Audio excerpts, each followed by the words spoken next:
సేమియా ఉప్మా తయారు చేసే విధానం. ముందు సేమియాని వేయించుకోవాలి. ఒక 3 కప్స్ వేసుకున్నాను ఈ కప్తో. అట్లే ఉద్దిపప్పు ఆవాలు వేయించుకోవాలి.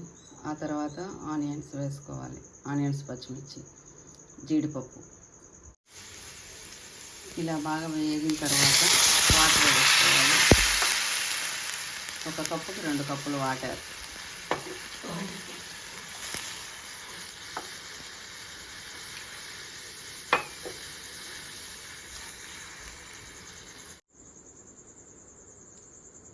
ఒక స్పూన్ సాల్ట్ వేసుకోవాలి, అంటే తగినంత వేసుకోవాలి. ఎసురు బాగా పొంగనిచ్చిన తర్వాత ఈ సేమియాలు వేసుకోవాలి. సేమియా వేసిన తర్వాత ఇలా కలబెట్టుకోవాలి. ఒక 5 మినిట్స్ ఉడకనిస్తే సేమియా ఉప్మా రెడీ.